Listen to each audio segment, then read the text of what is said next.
আসসালামু আলাইকুম সবাইকে। আমি মোহাম্মদ মিদুল শেখ। আমার ফেসবুক পেজ এবং ইউটিউব চ্যানেলে আপনাদের সবাইকে স্বাগতম।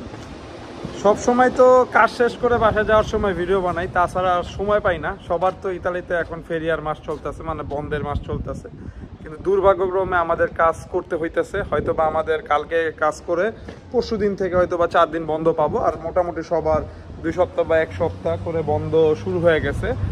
তো এখন যারা আপনার নুলস্তার জন্য আবেদন করছেন, এখন একটু ফেরিয়ার মাস, তো এখন তো সবাই আপনার আমাদের বাংলাদেশে যেরকম মানুষ ঈদ পালন করে, ঈদের সময় একটা লম্বা বন্ধ পায় 10 দিন 15 দিন, এই দেশে এই আগস্ট মাস আর ডিসেম্বর মাস, এই 2টা মাসের সময় একটা লং টাইম বন্ধ পায় 15 দিন 20 দিন।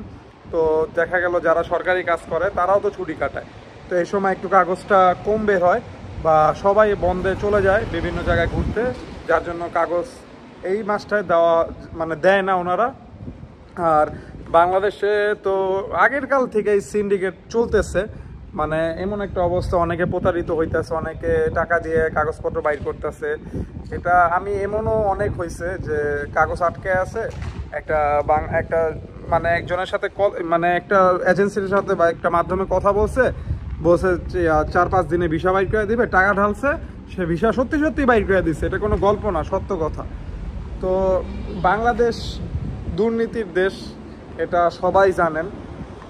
আর দেখি এখন নতুন সরকার আসছে, ওনাকে সবাই মান্যগণ্য করে, ওনাকে সবাই চিনে। মানে বাংলাদেশের কোনো মন্ত্রী মিনিস্টার বা প্রধানমন্ত্রীকে এত চিনতো না ওনাকে যতটা চিনে।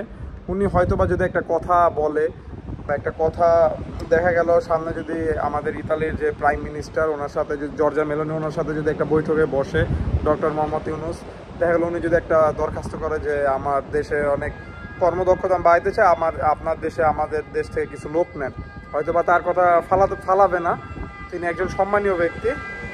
তো কথা হলো, আপনারা না বুঝে শুনে কখনো টাকা পয়সা কারোর সাথে লেনদেন করবেন না। এরকম অহরহ মানুষজন ঠকতেছে, আমার দেখা অনেক দেখা গেল আমাদের মতো যারা ভিডিও বানাইতেছে ফেসবুকে বা ইউটিউবে ভিডিও বানাইতেছে, তাদের নাম করেও টাকা পয়সা খাইতেছে। আমার জীবনে আমি কোথাও বলি নাই যে আমি লোক আনি ইতালিতে, তাও মানুষজন অনেকে কমেন্ট করে, কিরে টাকা খাইছস কে, আমি জানিও না, আমার কোনো দরকার নাই। তো দেখেন, আমি কাজ করতেছি আজকে 2.5-3 বছর হয়ে গেছে, ইতালিতে আসছি, আমার ফ্যামিলি সহকারে থাকতেছে, আমার এগুলো করার দরকার কি ভাই? আমার যেই টাকা কামাইতেছে এই টাকায় আরও কত বাইচা যায় খরচ করার পরও, আমার তো দরকার নাই দুর্নীতির রাস্তা বাইছা নেওয়া।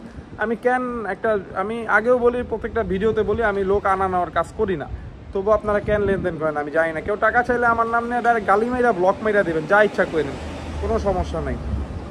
তো এখনও 2024 সালে যারা নুলস্তার জন্য আবেদন করছেন অপেক্ষা করেন, এখনও নুলস্তা বাইর হয় নাই, 50%ও বাইর হয়নি, বাইর হবে আস্তে আস্তে। 2023-এও যারা আবেদন করছেন ওরাও অপেক্ষা করেন, বাইর হবে, ধৈর্য ধরেন ভাই। দুইটা লোক একসাথে জমা দিয়েছিল গত বছর অক্টোবরে, একজন আপনার জুনের দিকে ভিসা পেয়ে গেছে, নুলস্তা পাইছে, আরেকজন আপনার এই যে হতে পাইলো কবে যেন, এই 4-5 দিন আগের কথা। দেখেন, কেউ নুলস্তা পাওয়া যায় 5 মাসের মাথায়, কেউ আবার পায় না 1 বছরও। আবার বাংলাদেশে ভিসা লাগানোর সময় একই অবস্থা, নুলস্তাটা নিয়ে যখন বাংলাদেশে জমা দিবেন বিএফএসে, তখন কেউ ভিসা পাওয়া যায় 2 মাসেই, কেউ পায় না 1 বছরে। এটা সম্পূর্ণ ভাগ্যের ব্যাপার। আপনাকে যে কেউ গ্যারান্টি দিবে যে আপনার ভিসাটা এই দিন বের হবে, এমন কোনো গ্যারান্টি কেউ দিতে পারবে না। আর যারা বড় বড় শহর থেকে নুলস্তার জন্য আবেদন করছেন, রোম শহর, ভেনিস শহর, জেনোভা শহর, বড় বড় শহর থেকে, তো ওই শহরগুলোয় আপনার খুব যাচাই বাছাই করে লোকজন, কারণ ওই শহরে ম্যাক্সিমাম মানুষই বড় বড় শহর থেকে আবেদন করে, ওইসব শহর থেকে খুব যাচাই বাছাই করে আপনার নুলস্তা দেওয়া হয়। ছোট ছোট শহরগুলো থেকে, মানে বড় বড় শহরের তুলনায় ছোট ছোট শহর থেকে মানে আগে নুলস্তা পাওয়া যায়। যেমন আমাদের এই শহর থেকে আমরা ফিঙ্গারের জন্য যখন আবেদন করছি, আর আগের কথা, মানুষের 9 মাস 1 বছর পর ফিঙ্গারের ডেট পড়ছে, কিন্তু যারা ছোট ছোট শহর থেকে ফিঙ্গারের জন্য আবেদন করছে ওদের 2 মাস 3 মাসের মাথায় পেয়ে গেছে। তো কিছু ব্যাপার আছে, সব শহর এক না। তো যাই হোক, আর আমি একটা কথাই বলবো যে ধৈর্যের উপরে কিছু নাই, ধৈর্য ধরুন। নুলস্তার জন্য যেহেতু আবেদন করছেন বা ভিসার জন্য নুলস্তা জমা দিয়ে রাখছেন, তারা ভেরিফাই করবে।